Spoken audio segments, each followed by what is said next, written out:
ഓരോ ചെറിയ കാര്യങ്ങളിലും നന്ദിയുള്ളവരായിരിക്കുക. വലിയ മുന്നേറ്റങ്ങളും മഹത്തായ അനുഗ്രഹങ്ങളും നമ്മുടെ ശ്രദ്ധ പിടിച്ചുപറ്റുന്ന ഈ വേഗതേറിയ ലോകത്ത് ചെറിയ കാര്യങ്ങളിൽ പോലും നാം നന്ദി വളർത്തിയെടുക്കുവാൻ ബൈബിൾ നമ്മെ ഓർമ്മപ്പെടുത്തുന്നുണ്ട്.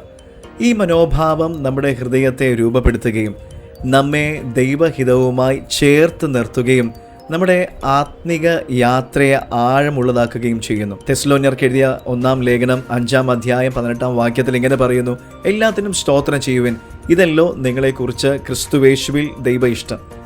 എല്ലാം എന്ന വാക്ക് വളരെ ശ്രദ്ധിക്കുക.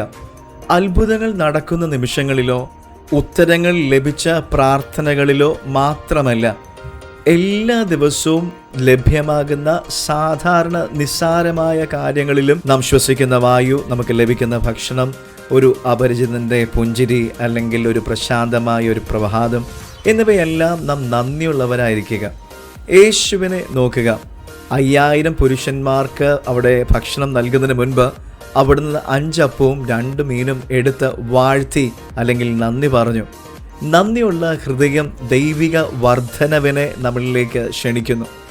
അങ്ങനെയെങ്കിൽ നന്ദി അർപ്പിക്കുന്നത് ലഭിക്കുന്ന സമ്മാനത്തിൻ്റെ വലിപ്പത്തെക്കുറിച്ചല്ല, മറിച്ച് നമ്മുടെ ഹൃദയത്തിൻ്റെ അവസ്ഥയെക്കുറിച്ചാണ് ഇത് കാണിക്കുന്നത്.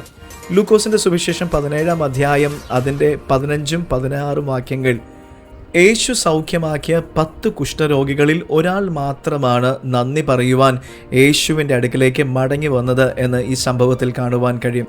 യേശു ആ തിരിച്ചു വന്ന വ്യക്തിയെ പ്രശംസിച്ചത് അവൻ്റെ നന്ദി നിറഞ്ഞ ഹൃദയത്തെ കണ്ടിട്ടാണ്. നന്ദി അർപ്പിക്കുന്നത് ദൈവത്തെ ബഹുമാനിക്കുന്നത് മാത്രമല്ല, ദൈവിക അനുഗ്രഹത്തെക്കുറിച്ചുള്ള നമ്മുടെ മനോഭാവത്തെ പൂർണ്ണമാക്കുകയും ചെയ്യുന്നു.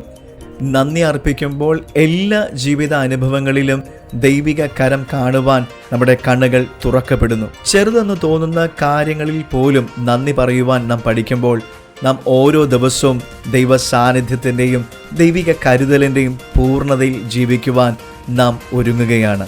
God bless you.